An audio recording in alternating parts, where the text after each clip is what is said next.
warahmatullahi wabarakatuh. Alhamdulillahirabbil alamin wassalatu wassalamu ala asyrafil anbiya'i wal mursalin wa ala alihi wa sahbihi ajma'in. Rabbana la 'ilma lana illa ma 'allamtana innaka antal alimul hakim. Rabbi shrah li sadri wa yassir li amri wahlul 'uqdatam min lisani yafqahu qawli. اللهم افتح علينا فتوح العارفين كما فتحت على أنبيائك وأوليائك وعبادك الصالحين. اللهم لا سهل إلا ما جعلته سهلا وأنت تجعل الحزن إذا شئت سهلا. اللهم ربي يسر ولا تعسر برحمتك يا أرحم الراحمين. اللهم أنت ربي لا إله إلا أنت خلقتني وأنا عبدك وأنا على أهلك وعليك ما استطعت. أعوذ بك من شر ما صنعت وأبو لك بنعمتك علي وأبو بذنبي فاغفر لي فإنه لا يغفر الذنوب إلا أنت. نعوذ بكلمات الله التامة التي لا يجاوزهن بر ولا فاجر من شر ما خلق وذرأ وبرأ من شر ما ينزل من السماء ومن شر ما يعرج فيها ومن شر ما ذرأ في الأرض ومن شر ما يخرج منها ومن شر فتن الليل والنهار ومن شر طوارق الليل والنهار إلا طارقا يتق بخير يا رحمن. لا حول ولا قوة إلا بالله. لا حول ولا قوة إلا بالله. لا حول ولا قوة إلا بالله العلي العظيم. Alhamdulillah, syukur kepada Allah Ta'ala pada malam yang mulia dan bahagia ini dapat sama-sama kita bertemu dan berada dalam majlis ilmu. InsyaAllah mudah-mudahan Allah Subhanahu Wa Ta'ala sentiasa merahmati, memberkati, meredai, memudahkan serta menunaikan segala hajat kita, sama ada hajat duniawi lebih-lebih hajat ukhrawi. Muslimin muslimat, abang-abang, kakak-kakak dirahmati Allah, insya-Allah pada hari ini kita akan ambil muka surat 144 ya. Muka surat 144 iaitu tajuk yang ke-78. Ataupun ayat di sini ayat yang ke-78 ayat yang ke-78. Akhir kita bertemu pada 29 bulan 3 dulu. Lama kita cuti. Alhamdulillah. A'udzu billahi minasyaitonir rajim. Bismillahirrahmanirrahim. Aynama takunu yudrikumul maut walau kuntum fi burujin musyayyadah wa in tusibhum hasanatun yaqulu hadhihi min 'indillah wa in tusibhum sayyi'atun yaqulu hadhihi min 'indik. قل كل من عند الله فما لهؤلاء القوم لا يكادون يفقهون حديثا ما أصابك من حسنة فمن الله وما أصابك من سيئة فمن نفسك وأرسلناك للناس رسولا وكفى بالله شهيدا. Sadaqallahul azim. Firman Allah Ta'ala, a'udzu billahi minasyaitonir rajim. Bismillahirrahmanirrahim. Aynama takunu yudrikumul maut walau kuntum fi burujin musyayyadah. Di mana sahaja kamu berada, maut tetap akan mendapatkan kamu. Walaupun kamu di dalam kubu yang tinggi, di tempat yang kukuh, tempat yang penuh dengan pengawal. Jadi mati akan datang cari kita, walaupun kita tak cari mati. Kalau orang yang cari mati, lagi cepatlah mati jumpa dia.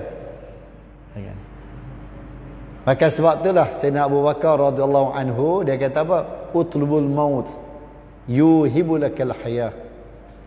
Carilah kematian, Allah akan bagi kepada kamu kehidupan. Yang dimaksudkan dengan carilah kematian, Allah akan bagi kehidupan, iaitulah kematian yang diredai oleh Allah Subhanahu Wa Taala. Kita kena usaha. Kita kena usaha agar kita dimati dalam keadaan diredai oleh Allah. Kita kena usaha agar kita dimati dalam keadaan kita boleh mengucap asyhadu an la ilaha illallah wa asyhadu anna Muhammadar Rasulullah. Kena usaha, kena ikhtiar. Allah boleh bagi. Kalau kita tak usaha, tak ikhtiar, Allah boleh bagi. Tapi Allah Subhanahu Wa Taala telah berjanji di dalam Al-Quran, Yuthabbitullahu alladhina amanu bil qawli thabiti fil hayatid dunya wa fil akhirah. Allah Subhanahu wa taala akan sabatkan, Allah Subhanahu wa taala akan tetapkan ucapan yang biasa kita ucap ketika kita hidup di atas muka bumi ini, dan begitu juga setelah kita dimasukkan oleh Allah ke dalam kubur. Ucapan apa yang kita selalu ucapkan? Asyhadu an la ilaha illallah wa asyhadu anna Muhammadar Rasulullah. Bila kita ucapkan, ialah setiap kali kita melakukan semayang. Setiap kali kita semayang, kita akan sebut asyhadu an la ilaha illallah wa asyhadu anna Muhammadar Rasulullah. Ianya termasuk dalam rukun sembahyang. Jadi bila kita selalu sebut benda ni, maka Allah telah berjanji, dan janji Allah pasti akan terlaksana. Wa kana wa'dan maf'ula. Innaka la tukhliful mi'ad. Mana benda yang Allah Taala janji, itulah yang akan berlaku. Orang yang sentiasa menyebut syahadah, yang jaga semayang dia, jaga hubungan dia dengan Allah Subhanahu Wa Taala, maka ketika dia nak mati, Allah Subhanahu Wa Taala akan bagi kemampuan, dan Allah Subhanahu Wa Taala akan bagi dia boleh mengucap syahadah. Kenapa? Kerana ini janji Allah. Dan Allah Taala kata bukan saja di dunia ni, wa fil akhirah, di akhirat pun. Ketika malaikat datang tanya kita, kita akan jawab, kita akan sebut, dan kita dapat menyelesaikan persoalan yang ditanya oleh malaikat ketika kita berada dalam kubur. Dan akhirnya malaikat akan kata apa? Duduk rehat je. Dan kita boleh jawab dengan betul, dengan tenang, maka rehatlah. Tunggu kiamat lah pula. Bila berlaku kiamat, ditiup sangkakala, maka kita akan dibangkitkan semula daripada kubur. Bila kita bangkit daripada kubur, maka Quran yang kita baca dah tunggu kita.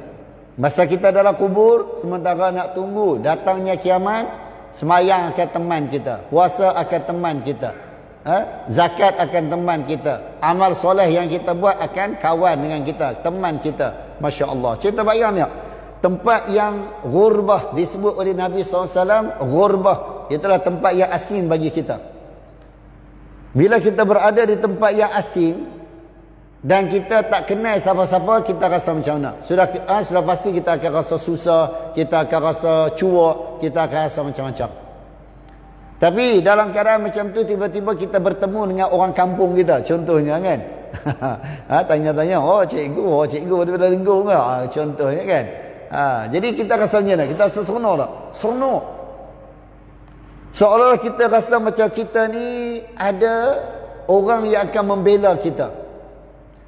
Begitu juga ketika kita dimasukkan ke dalam kubur, kita bersendirian. Tapi bila semayang teman kita, puasa teman kita, sedekah teman kita, amal soleh teman kita, Masya Allah, kita akan rasa seronok, kita akan rasa gembira bila kita berada dalam kubur. Kita bangkit daripada kubur ketika ditiup sangkakala kali yang kedua, maka Quran yang kita baca dulu sewaktu di dunia tu dah tunggu kita dah. Quran tunggu kita. Cerita bayang tak? Masya Allah. Kita bangkit je daripada kubur, Quran dah ada dah. Lalu Quran tanya kita, ata'rifuni, kamu kenal tak aku? Kita jawab, mana aku nak kenal? Dia akan berupa makhluk, Quran akan berupa dengan rupa makhluk, dan dia akan tanya kita, kita tak kenal. Lalu dia memperkenalkan, akulah Quran yang kamu baca di dunia dulu. Hari ini aku akan iringi kamu kepada mahsyar. Cerita bayang tengok kalau Quran iringi kita kepada mahsyar macam mana. Cerita bayang tengok kalau kita di-escort oleh polis. Mana roadblock ke apa ke, traffic light ke, laju lah, terus jalan dia. Kan? Ni kita di-escort oleh Quran yang kita baca. Maka sebab itulah kena banyak-banyak baca Quran. Jangan setahun sekali. Kena banyak-banyak, hari-hari baca Quran. Hari-hari baca Quran. Pasal apa? Supaya Quran jadi teman kita dalam kubur ketika kita nak pergi kepada mahsyar. Bila sampai di pada mahsyar, Quran akan naungi kita. Duduk di bawah naungan Al-Quran. Masya Allah. Orang yang banyak buat amal soleh, dia sambung silaturahim. Dia duduk, dia boleh duduk di bawah naungan Arash. Kita baca. Satu, dia dah dapat naungan Arash. Yang kedua, dia duduk di bawah naungan Al-Quran. Dah dua dah naungan untuk dia. Yang ketiga, dia duduk di bawah naungan sedekah dia. Masya Allah. Tiga naungan. Naungan Arash Allah, naungan Al-Quran, naungan sedekah. Masya Allah. Agak-agak panas lagi ke tak? Tak panas dah. Duduk rehat je, sonok je. Pasal apa? Dah ada naungan. Orang duduk di tengah panas, na'udzubillah min zalik, kita alhamdulillah boleh duduk di bawah teduhan. Berpenat lelah sekejap je sekarang ni. Sekejap je kita berpenat lelah. Untuk kesenangan buat selama-lamanya. Kalau kita tak nak berpenat lelah sekarang ni, takut-takut dibimbangi, kita akan berpenat lelah di sana. Sekejap je, bukan lama mana pun. Baca Quran sejam, contoh. Berzikir, bertasbih, berselawat pada Nabi SAW. Ada rezeki lebih, kita bersedekah. Tambah zaman sekarang, zaman Allah Ta'ala uji sebahagian daripada sahabat-sahabat kita. Kita yang ada rezeki lebih, jadilah seorang yang pemurah. Jadilah orang yang bersedia untuk meringankan beban orang lain. Mudah-mudahan Allah akan meringankan beban kita di sana. Itu harapan kita. Itu permintaan kita.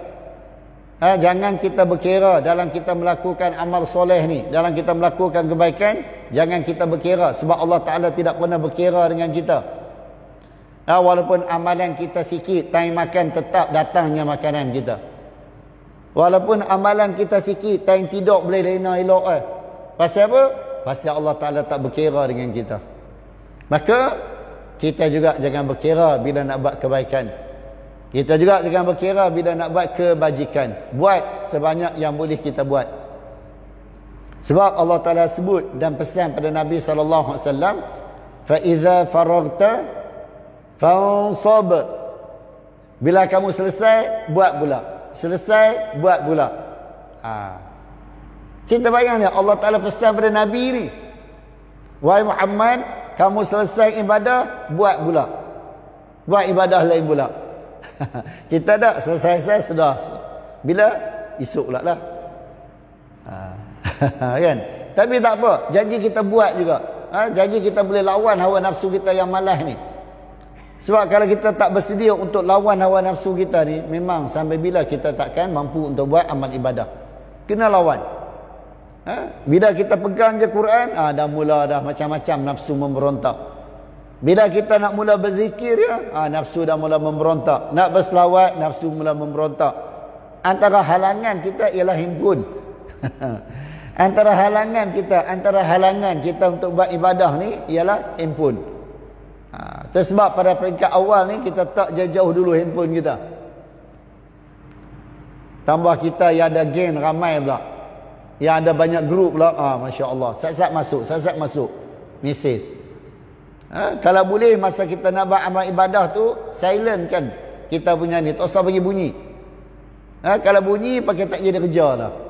Gaya nak baca Quran, a'udzubillahi minasyaitonirrajim, bismillahirrahmanirrahim, kering bunyi ya.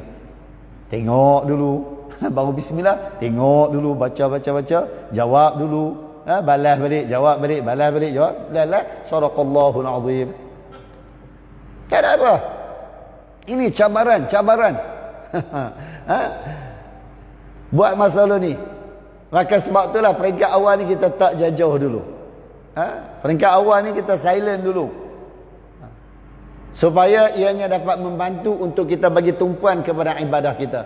Kalau tidak, memang kita takkan boleh bagi tumpuan. Nak pula orang telefon tu orang yang kita kata orang bisnes pula kan. Setiap saat, setiap masa sangat berharga bagi dia, orang bisnes.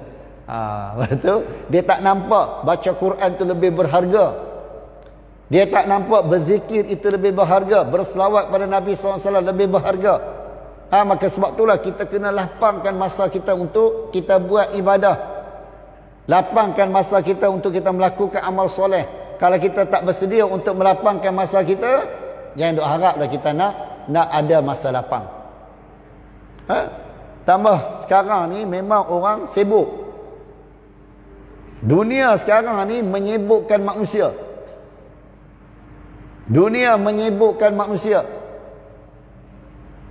Jadi kalau manusia tak atur betul-betul masa dia, pakai tak ada lah masa untuk ibadah. Jadi Allah Ta'ala kata, di mana sahaja kamu berada, kematian akan datang mencari kamu. Maka bersedialah kita untuk mati. Nabi SAW pernah mengingatkan kita. Allah SWT menyediakan asbab kematian ni ada sebanyak 99 asbab. Ada orang mati kerana corona. Ada orang mati kerana aksiden. Ada orang mati kerana sakit perut. Ada orang mati kerana bersalin. Ada orang mati kerana jatuh pokok. Ada orang mati kerana dihempap oleh bangunan dan sebagainya. Dan ada orang mati kerana apa? Kerana tua. Ada 99 asbab kematian yang disediakan oleh Allah SWT. Nabi kata kalau dia terselamat daripada asbab ni, dia akan bertemu dengan asbab yang lain. Akhirnya bila dia terselamat, ada satu lagi asbab kata Nabi SAW, ialah dia akan mati sebab tua.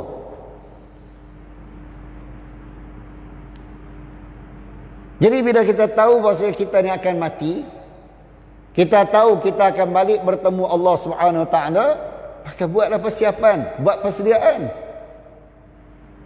Kita tahu ada gangguan elektrik, ada gangguan air. Kita pasti akan buat persiapan, buat persediaan. Jadi kita dah diceritakan oleh Allah, kita diceritakan oleh Nabi SAW, kita diingatkan oleh para ulama bahawa suatu hari nanti kita akan mati. Suatu hari nanti kita akan balik bertemu Allah. Jadi bila kita tahu kita akan balik bertemu Allah, maka kita kena ada bekalan. Kena ada persiapan. Atha As-Salmi rahimahullahu ta'ala, seorang ahli sufi yang masyhur. Atha As-Salmi atau Atha As-Salimi rahimahullahu ta'ala. Dia kerja dia tukang tenun kain. Dia buat baju, buat jubah, buat macam-macam. Dia tenun kain. Satu hari dia beli kain yang terbaik dan dia cuba tenun kain tu buat baju yang terbaik bagi dia. Bagi dia kira sempurnalah benda yang dia buat tu. Akhirnya bila dah siap dah pakaian tersebut, dia pun bawa pergi pasar untuk jual. Bila dia letak di situ, datang pembeli. Pegang, letak. Mari orang pegang, letak. Pegang, letak. Akhirnya mari seorang. Pegang, dia tanya berapa harga. Lalu Atha As-Salmi pun sebut harga yang dia nak jual. Si pembeli kata, tu dia mahalnya, tak boleh kurang je. Atha kata, sikit-sikit boleh lah. Dia kata tak boleh nak kurang, separuh harga. Atha kata, tu dia sampai separuh mana. Dia pun duduk diam, akhirnya dia menangis. Atha As-Salmi rahimahullah ta'ala, dia menangis. Menangis terisak-isak. Lalu pembeli ni tadi kata apa? Tak apa. Saya bayar dengan harga yang kamu nak. Ni duk teriak. Ni duk menangis. Atha As-Salmi rahimahullah ta'ala kata, saya menangis bukan kerana tawaran harga yang murah yang Tuan nak bagi kepada barang saya ni, yang Tuan nak beli barang saya ni. Tapi saya menangis kerana saya membayangkan amalan yang saya buat, semayang yang saya buat, puasa yang saya buat, zakat yang saya keluarkan, haji, umrah, amal soleh yang saya buat, ketika dibentangkan di hadapan Allah Subhanahu Wa Taala, berapa nilai Allah Taala akan bagi kepada saya. Kain ni saya dah cari kain yang terbaik. Saya dah tenun cara yang terbaik yang saya tahu. Tiba-tiba Tuan boleh minta kurang, harga lebih kurang separuh. Pasal apa dia tu minta kurang? Pasal apa? Pasal dia mahir. Pasal dia tahu benda tu. Tu sebab dia kita ni tak tahu tu beli ikut teradap orang kata RM10 je. Kan? Pasal kita tak tahu nilai. Tapi orang yang tahu nilai, dia akan minta kurang sesuai dengan nilaian barang yang dia nak beli itu. Jadi Atha' As-Salbi kata, saya membayangkan bagaimana ketika amalan saya dibentang di hadapan Allah Subhanahu Wa Taala. Saya membayangkan bagaimana keadaan amalan saya ketika ditimbang oleh Allah yang Maha mengetahui segala-galanya. Allah yang boleh menilai, malaikat tak boleh nilai. Amalan yang kita buat ni malaikat tak boleh nilai. Malaikat dia tidak ada kelayakan nak menilai. Dia hanya bawa naik. Amalan yang kita buat ni malaikat tak tahu ikhlas ke tak ikhlas, dia tak tahu. Yang dia tahu kita buat. Itu yang dia tahu. Itu sebab disebut al-ikhlasu sirrun bainaka wa bainar rabb la ya'lamuha malaikatul muqarrabun. Ikhlas ni ialah rahsia antara kita dengan Allah. Ianya tidak diketahui oleh malaikat yang hampir dengan Allah Subhanahu Wa Taala. Mana malaikat tak tahu. Yang dia tahu kawan tu buat, dia bawa naik atas. Tapi yang akan menilai benda tu ialah Allah Subhanahu Wa Taala. Jadi sebab itulah bila kita dah tahu kata kita akan balik bertemu Allah. Dan Allah Subhanahu Wa Taala juga sebut, Tabarakalladzi biyadihil mulk wa huwa ala kulli syai'in qadir. Alladzi khalaqal mauta wal hayata liyabluwakum ayyukum ahsanu amala wa huwal azizul ghafur. Allah jadikan hidup dan mati ni untuk apa? Nak tengok siapa yang boleh buat amalan yang terbaik. Siapa yang boleh persembahkan dengan persembahan yang terbaik. Yang akan menilai persembahan kita ialah Allah Subhanahu Wa Taala. Sebab itulah tingkatan syurga pun berbeza. Tingkatan syurga berbeza. Kalau amalan ni semua sama, maka sudah pastilah syurga pun sama. Hatta syurga Firdaus pun kita dapat masuk syurga Firdaus, insya-Allah, mudah-mudahan. Tapi syurga Firdaus pun dia ada tingkatan-tingkatan dia. Yang VVVIP itu masya-Allah. Yang kita ni wallahu alam syurga Firdaus ya. Tapi wallahu alam. Kan? Jadi nak cerita pada kita, di sana ada perbezaan. Di sudut amalan, nilaian amalan yang kita buat pun ada perbezaan. Maka ganjaran dan balasan yang Allah Ta'ala nak bagi juga ada perbezaan. Contoh, kita semayang berjemaah dapat 27. Contoh, 27. Ada orang dapat 27, nilaian dia unta. Ada orang dapat 27, nilaian dia lembu. Ada orang dapat 27, nilaian dia telur puyuh. Nampak? 27 tu ialah kuantiti.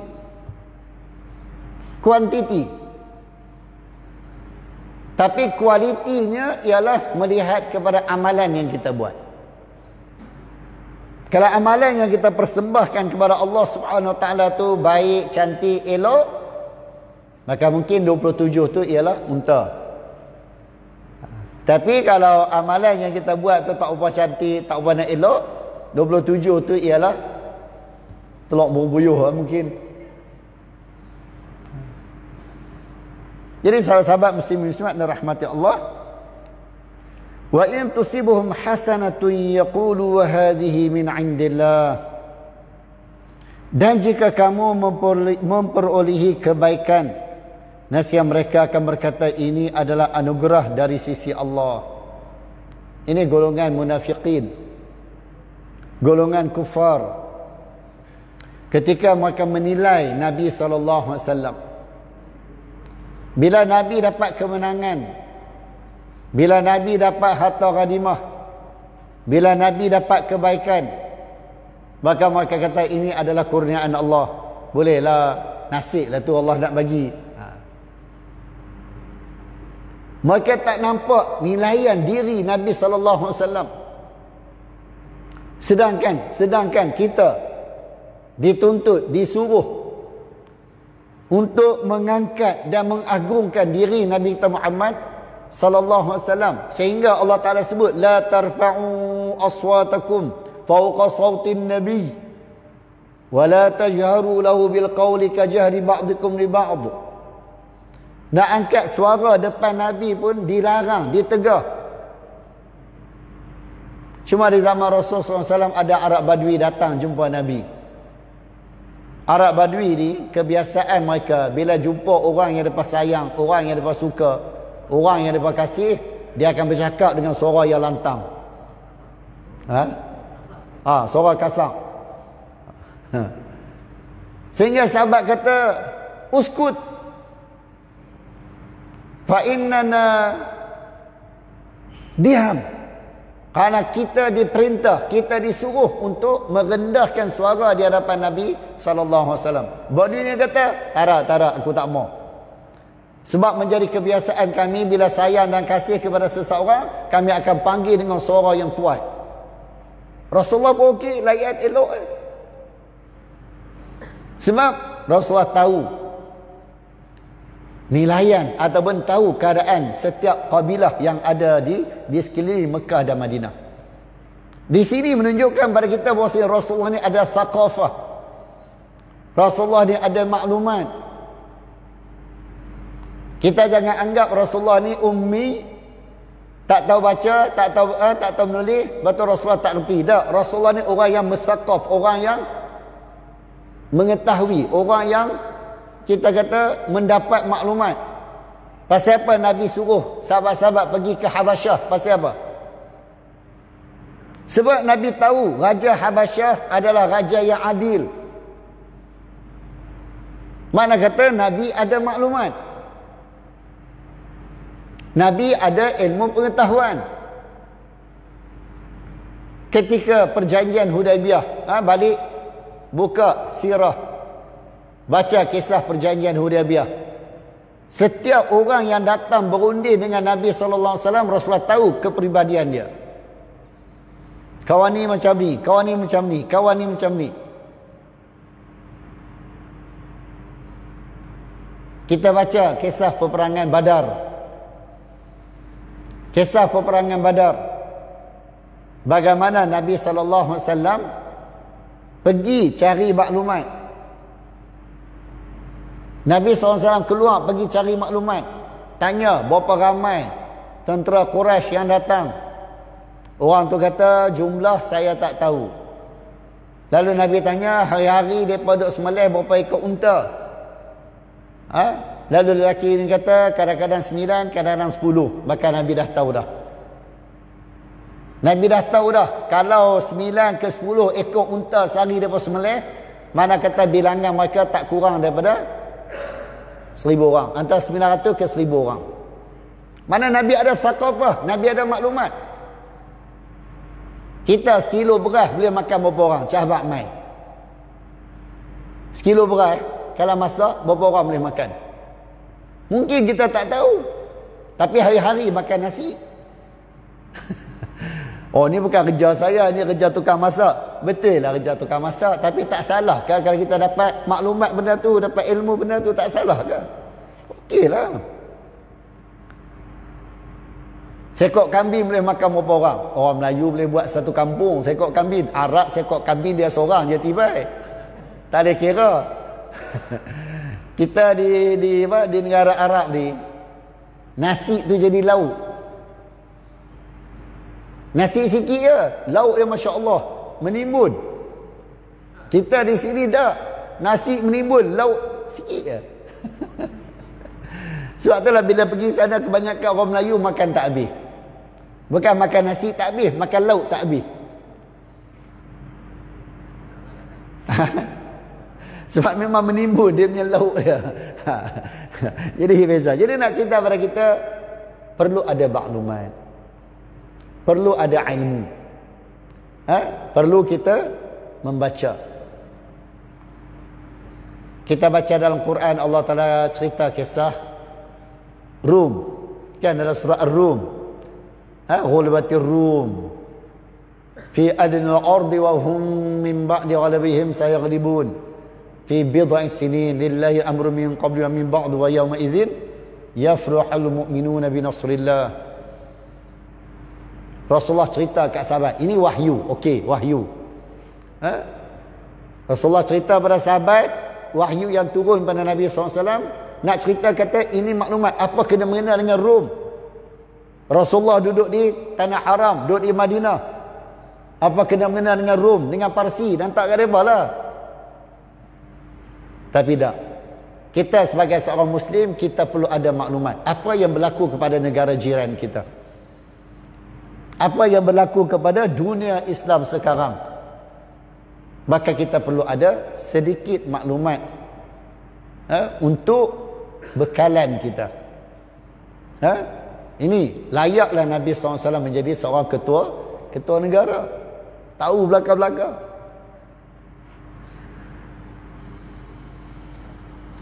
Wa in tusibhum sayyi'atun yaqulu hadhihi min 'indik. Dan jika mereka ditimpa keburukan, nescaya mereka akan berkata, ini adalah daripada perbuatan engkau Muhammad. Ini kerana kamu lah, kerana kemalangan, sifat malang kamu ni lah. Ini kata-kata orang munafik, kata-kata orang kafir.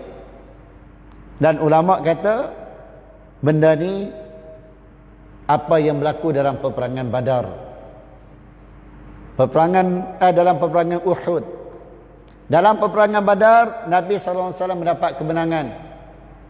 Dalam peperangan Uhud, Allah Ta'ala uji Nabi dan para sahabat. Jadi bila Nabi SAW kalah dalam peperangan tersebut, maka orang munafiqin, orang kafir kata apa? Ini semua punca daripada kamu. Kalau tak keluar, sudah pasti kami semua akan selamat. Ini semua mereka akan menyalahkan Nabi SAW. Sedangkan apa yang dibuat oleh Nabi SAW adalah berdasarkan kepada keputusan mesyuarat. Apa yang dibuat oleh Nabi SAW adalah merupakan benda yang perlu dilakukan oleh seorang pemimpin, oleh seorang ketua negara. Sebab itulah kita kena ingat, kemenangan dan kekalahan ini ianya di tangan Allah, bukan di tangan kita. Kita ni hanya boleh usaha, boleh ikhtiar. Tapi yang akan menentukan natijahnya, yang akan menentukan hasilnya ialah Allah. Kita dah cari dah benih yang baik, kita tanam di tanah yang subur, bubuh baja, juruh elok-elok, tiba-tiba mampus kat pokok tu, tiba-tiba tak berbuah kat pokok tu. Itu di luar bidang kuasa kita. Kita ni hanya boleh usaha, boleh ikhtiar. Nabi SAW usaha ikhtiar, letak 50 orang ahli pemanah di atas jibal, di atas bukit, bukit Manah tu. Kita yang di Madinah akan dibawa melawat perkuburan syuhada Uhud.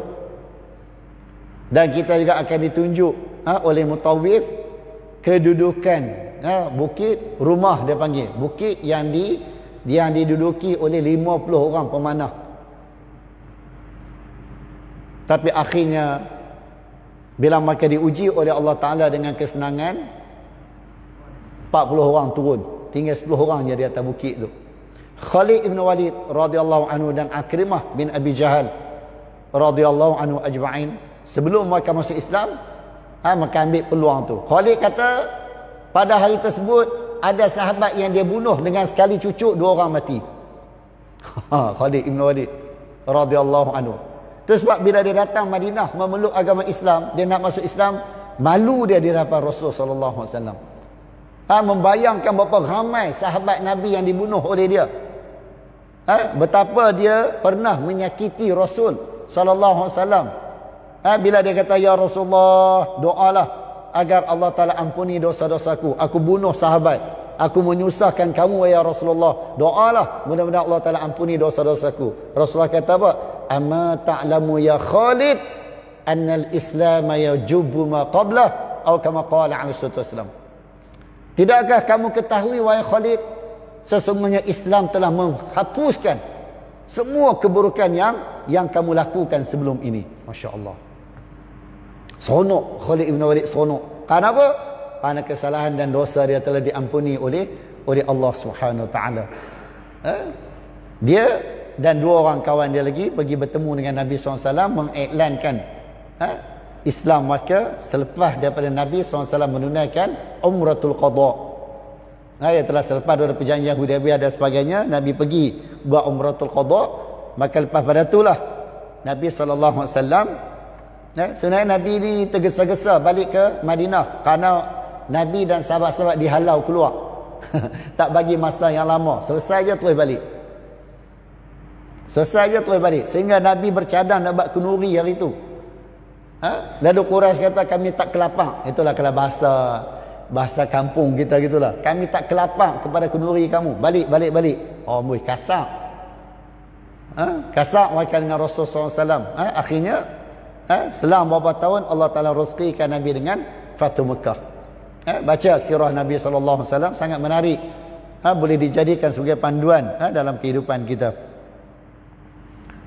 Jadi kalau kita baca dalam peperangan Uhud yang disebut di sini, setengah mufassirin mentafsirkan kesusahan yang menimpa Nabi SAW ni adalah dalam peperangan Uhud.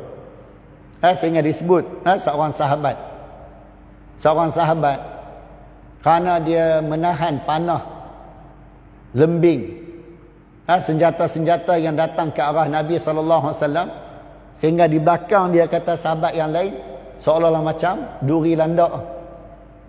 Belakang dia tu jadi macam duri landak, dengan panahnya, dengan lembingnya, dengan pedangnya, dengan pisaunya. Kerana apa? Kerana mempertahankan Rasul sallallahu alaihi wasallam. Kita bayang tengok, masya-Allah. Kita duduk, cuba kita bayang tengok keadaan yang berlaku di zaman Rasul sallallahu alaihi wasallam. Kita nak hayati, kita nak merasai suasana tersebut. Bagaimana sahabat tu boleh hebat. Boleh kata hampir semua yang ada di keliling Nabi SAW semua syahid pada ketika itu. Dan semua syuhada pada hari itu seramai lebih kurang 70 orang yang gugur sebagai syuhada. Dan di antara mereka ialah Mus'ab bin Umair. Kemudian di antara sahabat yang tak masyhur juga ialah Julaibib. Julaibib juga antara sahabat yang tak berapa nak masyhur, tapi kisah dia masya-Allah hebat. Fama li haula'il qaumi la yakaduna yafqahuna haditha.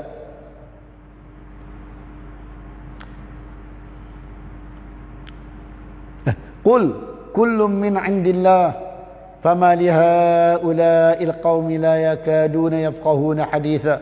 Katakanlah wahai Muhammad, semua adalah daripada Allah belaka. Semua apa yang berlaku ni datang daripada Allah Ta'ala. Sebab apa? Wa ma tasha'una illa an yasha' Allah. Semua benda berlaku dengan kehendak Allah. Tidak ada suatu benda berlaku dengan kehendak kita. Tak ada. Apa yang berlaku tu adalah dengan kehendak Allah, dengan izin Allah. Kita ni seperti yang saya sebut mula-mula tadi kan, kita hanya usaha ikhtiar. Dan usaha ikhtiar kita itu tidak memberi bekas di sisi ahli sunnah wal jamaah. Wa indana lil abdi kasbun kullifa bihi walakin lam yu'athir fa'rifa. Di sisi kita ahli sunnah wal jamaah, usaha ikhtiar dituntut. Usaha ikhtiar dituntut. Tapi usaha dan ikhtiar kita itu tidak boleh memberi bekas. Boleh usaha. Di zaman corona sekarang kan, boleh usaha. Tapi kita kena ingat, usaha kita itu tidak boleh memberi bekas melainkan dengan izin dan kehendak Allah Subhanahu Wa Taala. Jadi bila seseorang tu diuji oleh Allah, walaupun dia ada usaha, dia ada ikhtiar, dia dah ambil langkah-langkah penjagaan, tapi masih berlaku lagi, serahlah kepada Allah Subhanahu Wa Taala. Kenapa? Kerana Allah Maha mengetahui apa yang terbaik untuk kita. Allah Maha mengetahui apa yang sesuai untuk kita. Mungkin kita rasa tak sesuai benda tu, tapi di sisi Allah benda tu adalah sesuai untuk kita. Mungkin kita dok rasa benda tu tak baik, tapi di sisi Allah benda tu adalah baik untuk kita. Maka sebab itulah kena ada sifat redha dalam diri kita. Kena ada sifat redha dalam diri kita, maka barulah kita akan rasa tenang dalam jiwa kita. Tapi sekiranya tidak ada sifat redha dalam diri kita, maka jiwa kita akan berberontak. Sebab itulah sifat redha ni adalah merupakan benda yang sangat penting. Dan ianya termasuk dalam salah satu rukun iman. Betul tak? Beriman kepada qada dan qadar. Beriman kepada qada dan qadar termasuk di situ erti redha. Termasuk di situ arti redha. Cerita bayangnya, Rasulullah nak ke sahabat-sahabat gugur sebagai syuhada dalam peperangan Uhud. Rasulullah nak ke berlaku macam tu. Rasulullah pun tak mau. Tapi itulah benda yang telah dirancang oleh Allah Subhanahu Wa Taala. Itulah benda yang telah ditakdirkan oleh Allah. Dan ianya menjadi pengajaran kepada Rasul SAW dan para sahabat. Dan menjadi pengajaran kepada kita. Kerana mereka melanggar perintah Nabi SAW, maka terpaksa bayar dengan 70 orang syuhada. Dan kita zaman kita, berapa banyak arahan Nabi yang kita langgar? Berapa banyak arahan Nabi yang kita langgar, maka kita terpaksa bayar dengan bayaran yang Masya Allah. Zaman sekarang, zaman corona, bayar kepada corona. Akan datang kita tak tahu nak tampau pula. Bayar pula kat ni. Pasal apa? Kerana banyaknya perintah Rasul sallallahu alaihi wasallam yang kita langgar. Maka sebab itulah kita kena banyak-banyak memohon pengampunan kepada Allah. Minta kepada Allah, merayu kepada Allah. Mengakulah kesilapan dan kesalahan kita. Mengakulah kekurangan amal ibadah yang kita buat. Bangun tengah malam merayu kepada Allah, mengaku di hadapan Allah. Hakikatnya memang Allah Ta'ala tahu. Tapi bila kita mengaku, Masya Allah, barulah betul-betul kita ni dianggap sebagai hamba yang sejati. Jadi Allah Ta'ala kata semuanya adalah daripada Allah, daripada Allah belaka. Maka mengapa orang-orang itu hampir-hampir tidak dapat memahami suatu percakapan pun. Allah Ta'ala tempelak balik orang-orang munafik, orang-orang kafir yang menuduh dan menunggukkan kesalahan itu di atas kepala Nabi kita Muhammad sallallahu alaihi wasallam. Jadi sahabat-sahabat yang dirahmati Allah, nasatulah sekadar yang diizinkan oleh Allah untuk kita kongsi pada malam ni. InsyaAllah mudah-mudahan apa yang kita dapat boleh memberi manfaat kepada kita di dunia dan akhirat insyaAllah. Wallahu alam. Bismillahirrahmanirrahim. Alhamdulillahirabbil alamin wassalatu wassalamu ala asyrafil anbiya'i wal mursalin wa ala alihi wa sahbihi ajma'in. Allahumma inna 'abiduk banu 'abidik banu ima'ik nawasina biyadik madin fina hukmuk 'adlun fina qada'uk. نسألك بكل اسم ولك سميت به نفسك وانزلت في كتابك أو علمته أحدا من خلقك واستأثرت به في علم الغيب عندك أن تجعل القرآن العظيم ربيع قلوبنا ونور صدورنا وجلاء أحزاننا وذهاب همومنا يا حي يا قيوم يا حي يا قيوم يا حي يا قيوم يا ذا الجلال الإكرام وصلى الله على سيدنا محمد وعلى آله وصحبه أجمعين والحمد لله رب العالمين. تقبل